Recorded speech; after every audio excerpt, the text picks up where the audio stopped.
Manusia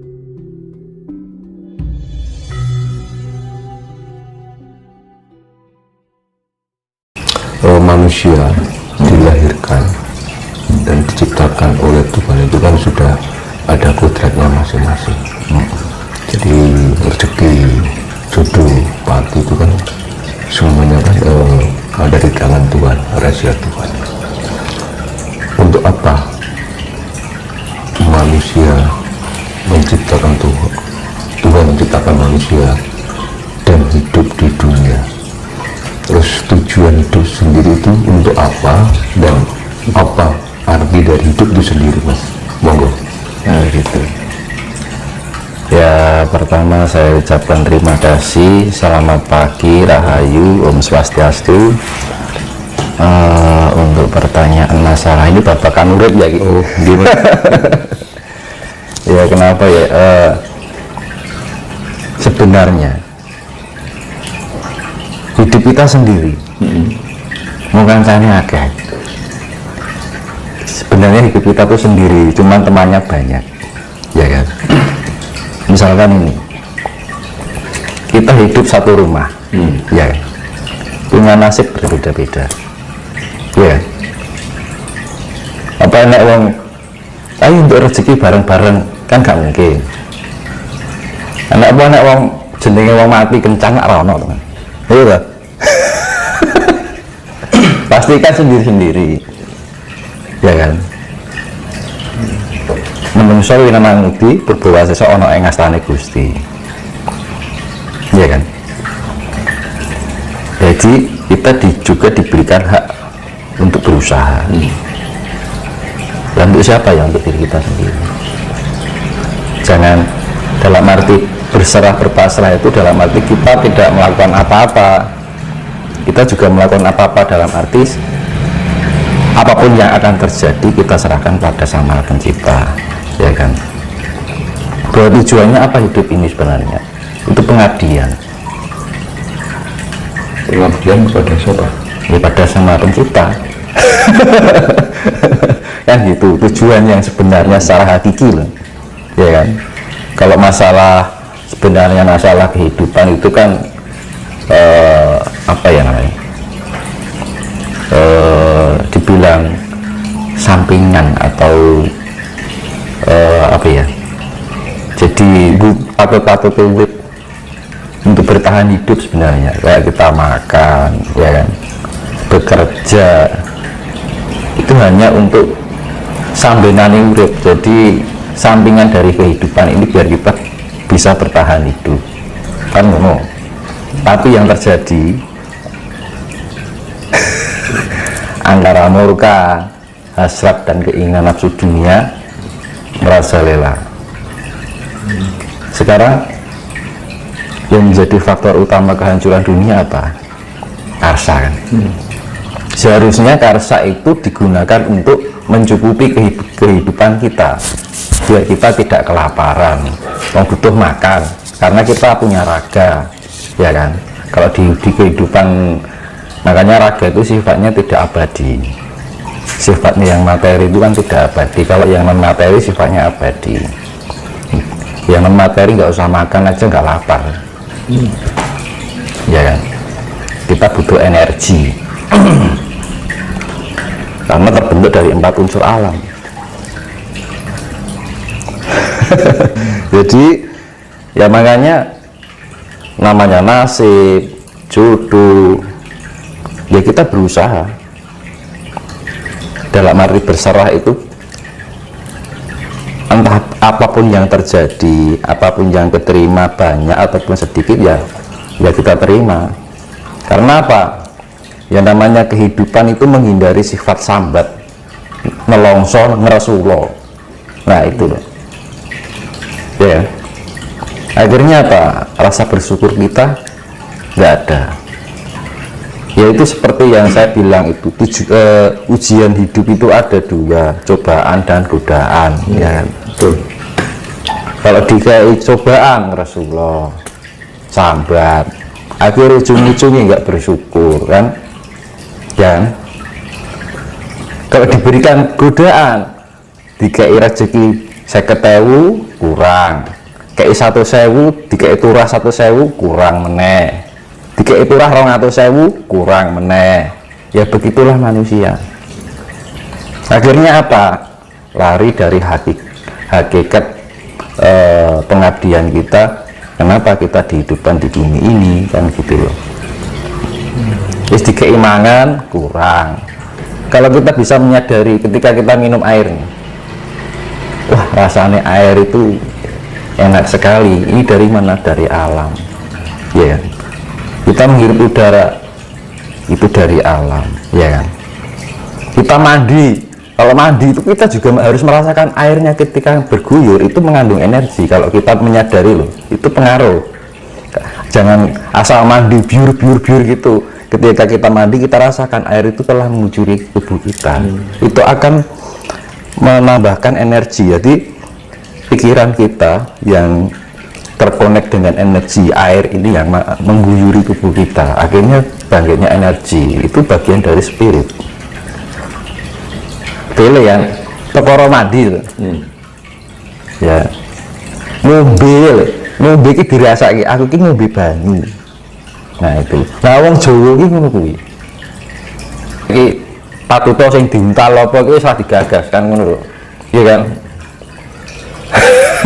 Nah kadang-kadang manusia itu kehilangan itu, ngomong alam ki arep ngomong ki ngono ki. Kalau kita sudah menyatu dengan alam, kita merasakan apa yang alam rasakan. Hukum balik gitu Mas. Enggak, ketika kita dekat dengan alam, beratnya, pahit dan sakitnya alam, kita juga ikut merasakan.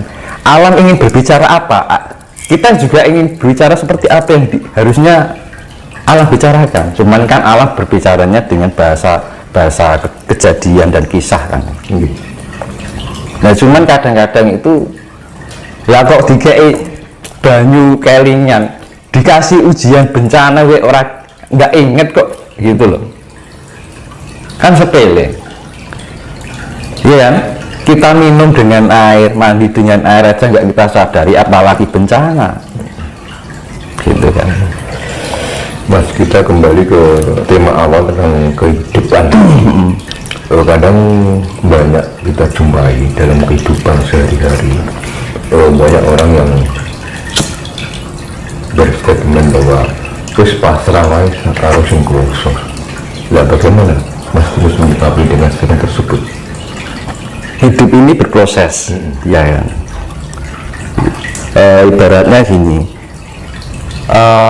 main proses God produce proses kan gitu kan. Jadi yaitu tadi saya seperti bilang, manusia berhak untuk berusaha, Tuhan yang menentukan, ya kan. Dan tergantung apa yang kita berikan, alam itu akan memberikan apa yang kita berikan. Saya ulangi lagi ya, alam akan memberikan apa yang telah kita berikan pada alam. Jadi yang kita berikan apa? Kasih sayang. Balik ini kasih simpan ya teman, iya kan. Kita menyadari keberadaan alam ketika kita mandi, karena apa? Punya rasa kasih dengan air, karena air itu pun juga mengasihi kita, keluar dari perut bumi melalui sumber air, ya kan. Diulangi banyu ado-ado atau ngisar lemah loh, gampangane kan ngono. Iya kan. Kita tinggal menancapkan, zaman sekarang kita tinggal menancapkan tabung aja sudah keluar air. Tuhan itu agak maha murah kan gitu. Kurang apa kan. Yang diberi itu tidak ingat. Gitu kan. Apa kelingan kita bikin sumur nih, ya kan. Apakah pernah kita mengagungkan kuasa Tuhan? Begitu luar biasa, ya kan. Kuwi wae lali kan, menungso iki dunung lali luput lan apes, ya kan. Kalau enggak lupa, luput, kalau enggak ya apes, itu menungso. Makanya fungsinya kita meningkatkan tingkat kesadaran diri kita biar kita mawas diri, ya kan? Fungsinya mawas diri kan gitu kan. Mawas diri itu ibaratnya itu kita merasakan atau ngrumangsani nek wong Jawa keberadaan alam itu sendiri.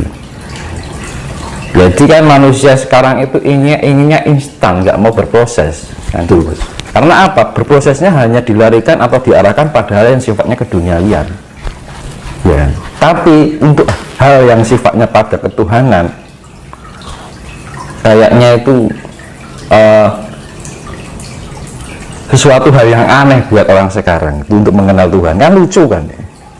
Sama aja kan kita sudah melupakan asal usul kita ya kan. Kita berbicara tentang penyatuan dengan alam. Manusia jika mau hidupnya selamat itu harus bisa menyatu dengan alam. Seberapa besar efek bagi manusia jika manusia tersebut melupakan dan bahkan tidak menyatu dengan alam? Itu tadi seperti yang saya bilang dulu ya kan, ibaratnya ini sepeda pancal ontel itu loh, ini ada catnya ya kan. Ketika dia berjalan di lelumpuran kan kotor nih ya kan.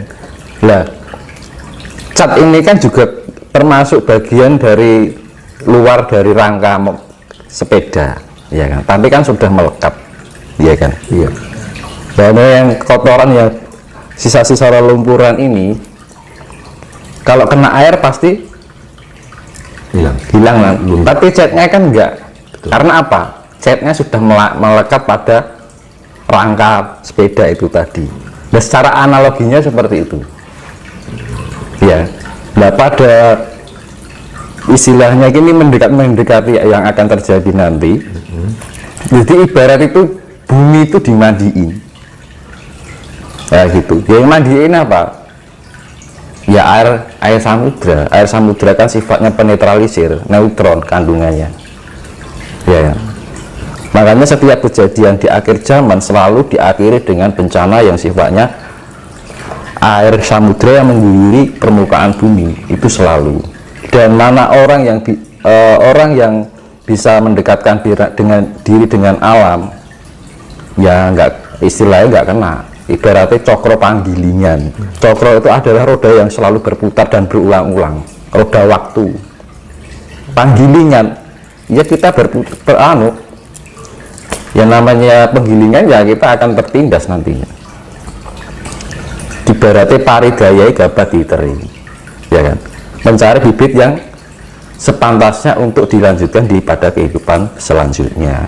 Kalau kita tidak bisa pantas untuk pada kehidupan selanjutnya ya sudah,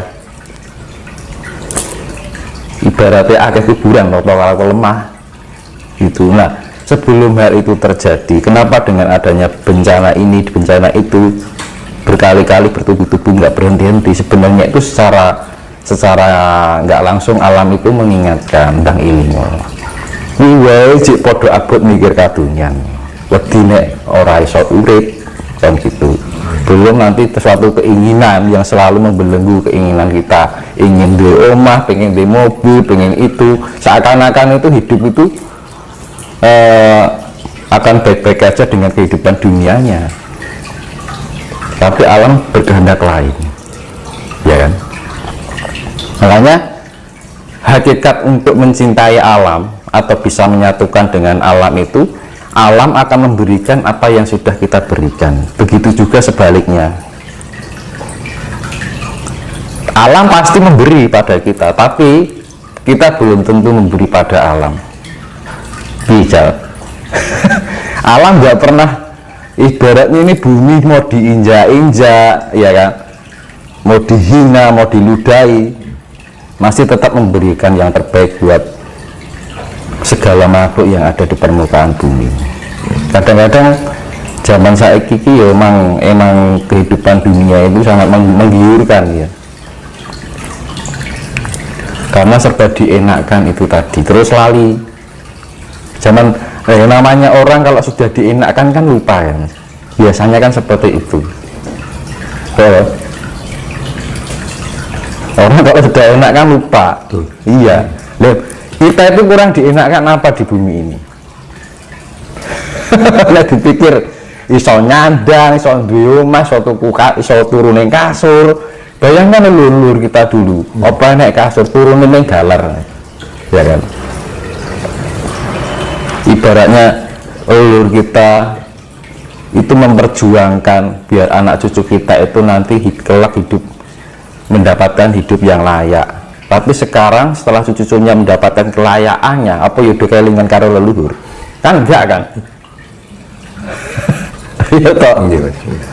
Ini hal-hal sepele yang setiap hari kita lakukan dan kita sadari. Akhirnya apa? Kita kelihatannya karma mau sedikit lama-lama menjadi gunung. Nah itu yang kita waspadai adalah kesalahan-kesalahan diri kita yang tidak kita sadari, walaupun itu sedikit demi sedikit.